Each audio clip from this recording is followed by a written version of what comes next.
दोष, भारी दोष। इस महल में अनर्थ होगा, घोर अनर्थ। रक्षा, कृपया कोई तो मेरी रक्षा करो। रक्षा, रक्षा करो, कोई तो मेरी रक्षा करो। रक्षा, कृपया कोई मेरी रक्षा करो।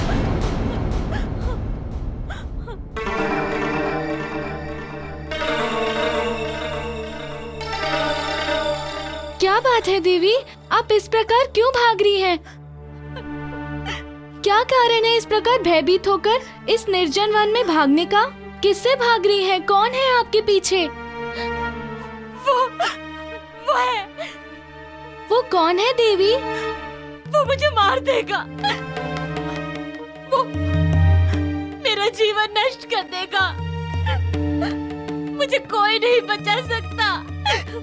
वो आता ही होगा, मैं नहीं बचूंगी। वही तो पूछ रहा हूँ, कौन है वो जो आपको मारना चाहता है एवं क्यों मारना चाहता है? वो अत्यंत भयानक क्रूर प्राणी है। वो मुझे मार देगा। क्यों मार देगा? कौन है वो?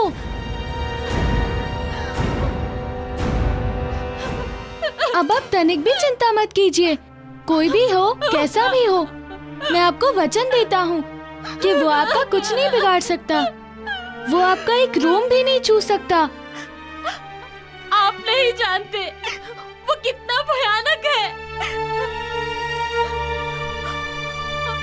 किंतु वो है कौन, वो तो बताइए। ब्रह्म दैत्य है वो। मैं नहीं बचूंगी, वो आता ही होगा। वो मुझे मार देगा।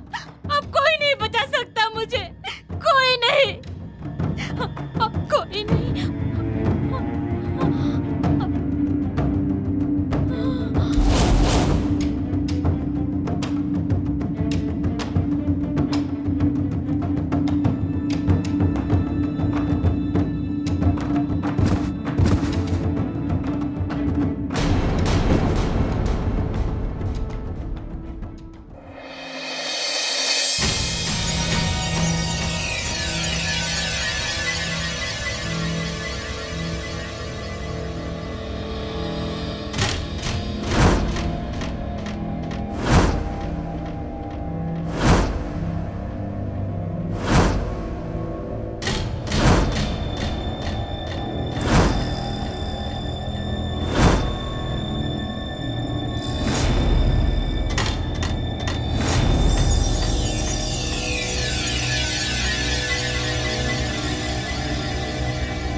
महाराज, इस महल में वास्तु दोष है। वो भी साधारण नहीं, अति साधारण, अर्थात गंभीर वास्तु दोष।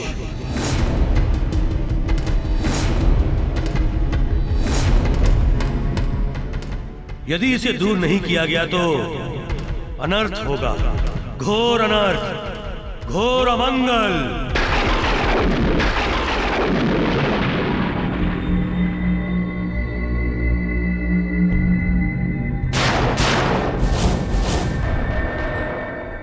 क्षमा करेंगे ब्राह्मण देव, इस महल का निर्माण तो स्वयं मतंग ऋषि ने किया है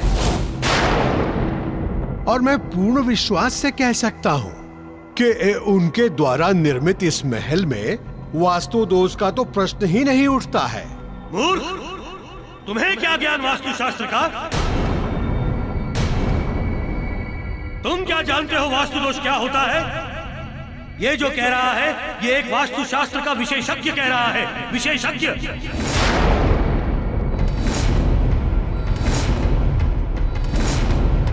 तुम एक वास्तुशास्त्र के विशेषज्ञ को चुनौती दे रहे हो, उस विशेषज्ञ को जिसको न केवल वास्तुशास्त्र का अपितु ज्योतिष शास्त्र का भी ज्ञान है, चिकित्सा शास्त्र का भी ज्ञान है और राजनीति शास्त्र का भी ज्ञान है।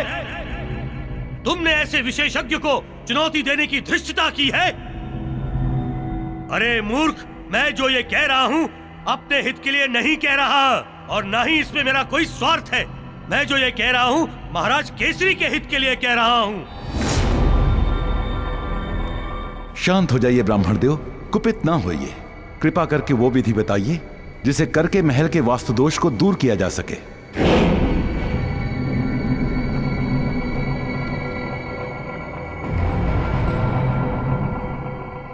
सत्य तो ये है केसरी कि जामवंत ने सत्य कहा। इस महल में कोई दोष है ही नहीं। दोष तो अब मैं मढ़ूंगा, जिससे मैं तुम्हारे महल में टिका रह सकूं। क्यों शांत है ब्राह्मण देव, बताइए ना, दोष दूर करने की विधि बताइए। बताता हूं महाराज। सर्वप्रथम आपको अपने प्रवेश द्वार की दिशा बदलनी होगी।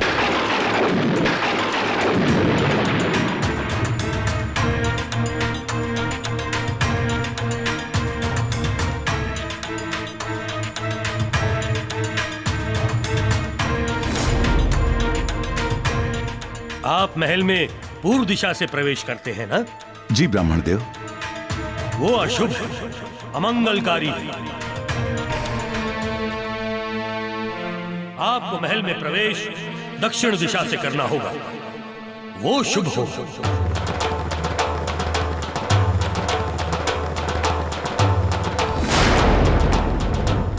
ब्राह्मण देव, ये सब आप क्या कह रहे हैं? गृह प्रवेश तो पूर्व दिशा में ही शुभ होता है। मैं ये जो कह रहा हूं वो इस समय के गणना के अनुसार कह रहा हूं। इस समय गोचर में जो ग्रहों की दशा है उसके अनुसार प्रवेश द्वार दक्षिण मुखी होना चाहिए। तथा हाँ महाराज, इस समय आपके ऊपर राहु की महादशा चल रही है। तथा हाँ महाराज, इस समय आपके ऊपर राहु की महादशा चल रही है। तथा आपको राहु के रंग उनके स्वभाव के अनुसार समस्त वस्तुओं का रख रखाव एवं प्रयोग करना चाहिए। मैं समझा नहीं, कैसे करूं मैं ये?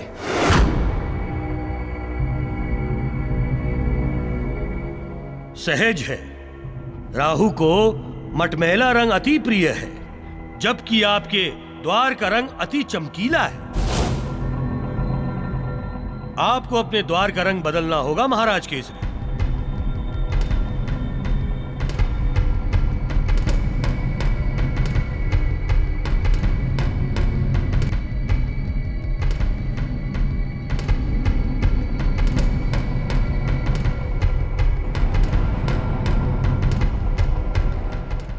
समझ गया ब्राह्मण देव। अन्य कोई दोष? सबसे बड़ा दोष तो आपके पूजा गृह में है महाराज केसरी, जो कि ईशान कोण में स्थित है।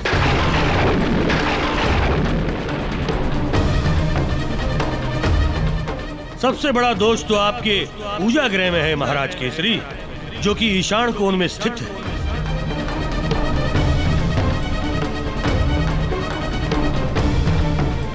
उसका स्थान बदलकर आपको नैतृत्व कोण में करना होगा।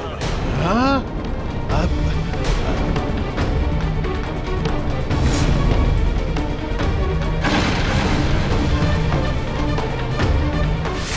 किंतु देव, पूजा गृह का स्थान तो ईशान कोण में ही होता है।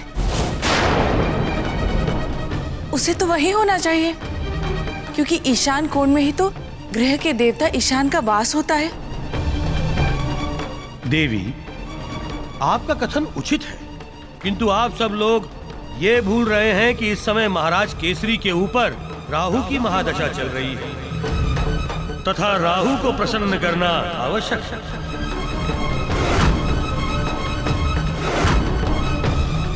यदि उन्हें प्रसन्न नहीं किया गया और वो अप्रसन्न हो गए, तो मत भूले कि महाराज केसरी के ऊपर संकटों के पहाड़ टूट पड़ेंगे, पहाड़। और वो अप्रसन्न हो गए तो मत भूले कि महाराज केसरी के ऊपर संकटों के पहाड़ टूट पड़ेंगे, पहाड़। अतएव राहु को प्रसन्न करने के लिए ये समस्त परिवर्तन अनिवार्य है, वांछनीय है, आवश्यक है।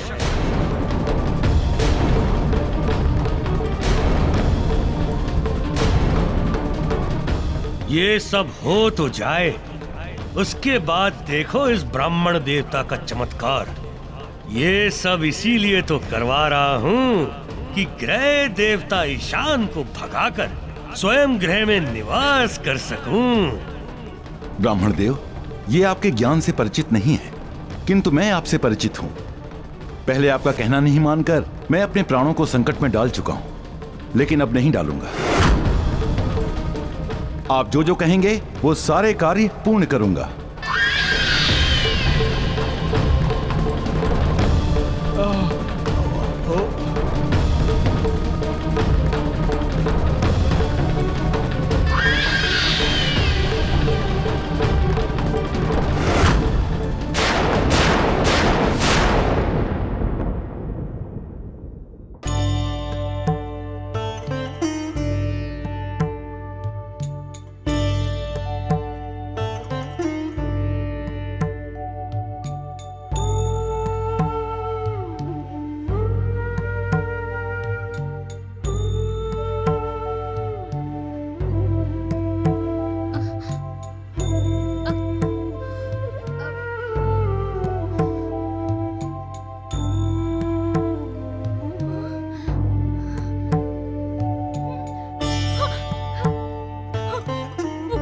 मुझे उठा के ले जाएगा। ब्रह्म दैत्य मुझे मार देगा। शांत हो जाइए देवी, शांत।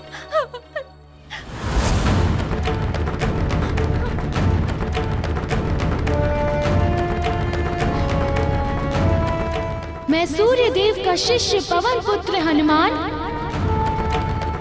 मैं आपको वचन देता हूँ कि जब तक मैं हूँ आपका किसी भी प्रकार का अहित नहीं होगा। किंतु एक विनती है आपसे, कृपया मुझे ये बताइए कि आप है कौन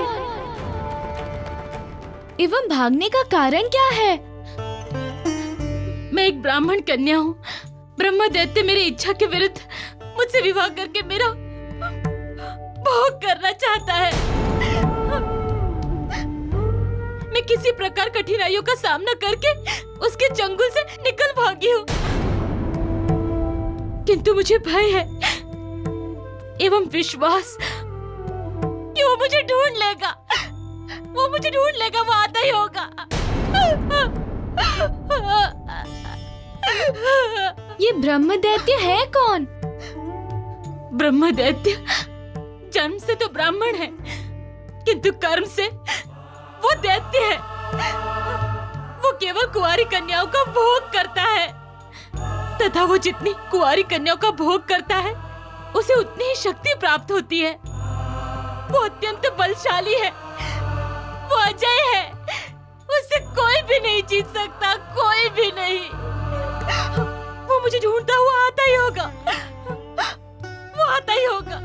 पवन पुत्र हनुमान, आप यहाँ से चले जाइए, अन्यथा मेरे साथ साथ आप भी उसके कोप का भाजन बनोगे। देवी आप चिंता त्याग दे, वो चाहे कितना भी शक्तिशाली क्यों ना हो। मैंने आपको आपकी रक्षा का वचन दिया है, आपकी रक्षा मैं करूँगा, हर परिस्थिति में करूँगा, कारण आपकी रक्षा करना मेरा धर्म है। आप चलिए यहाँ से।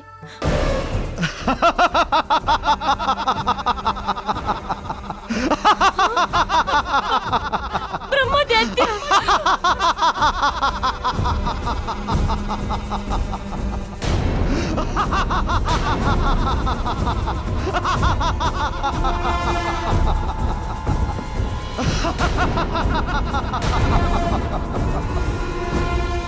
तू पहली कन्या है जो मेरे चंगुल से निकलकर भागी है।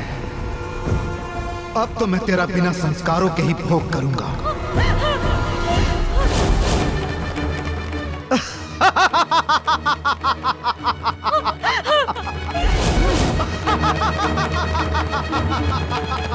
बस ब्रह्म दैत्य,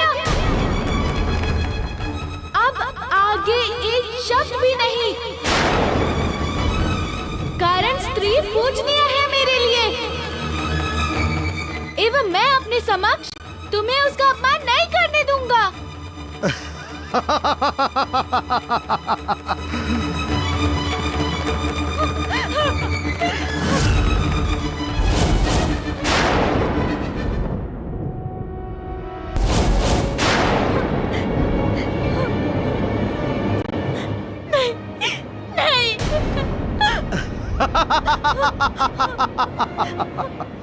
तू मुझे रोकेगा? एक वानर बालक ब्रह्म दैत्य को रोकेगा? मैं भी देखता हूं इस वानर बालक की शक्ति तुझे मुझसे कैसे बचाएगी।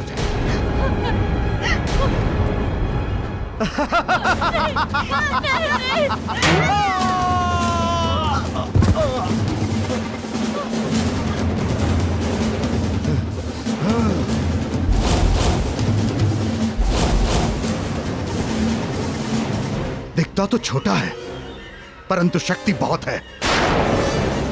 तुझे मारने में बड़ा आनंद आएगा।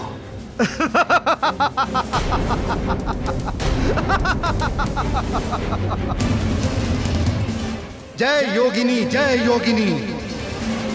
ओम क्रीम कालाय काली ह्रीं फट स्वाहा। जय योगिनी, जय योगिनी।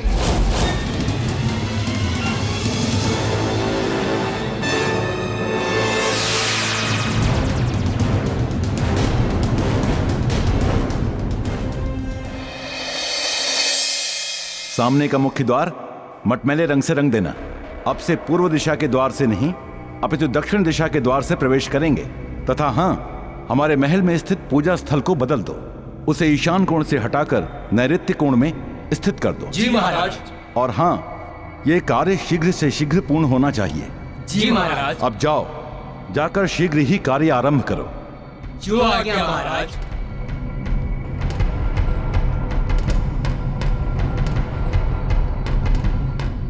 महाराज, ये आपको क्या हो गया? एक अनजान व्यक्ति के कहने में आकर आप मंदिर को उस कोण में स्थित कर रहे हैं जहां भगवान का वास है ही नहीं। देवी अंजना, आप जिसे अनजान समझ रही हैं वो प्रकांड विद्वान हैं, भविष्य दृष्टा हैं। वो देखिएगा उनके द्वारा किए गए परिवर्तन से हमें कितना लाभ होगा। सुख और समृद्धि हेतु वास्तु दोष ठीक करना आवश्यक है।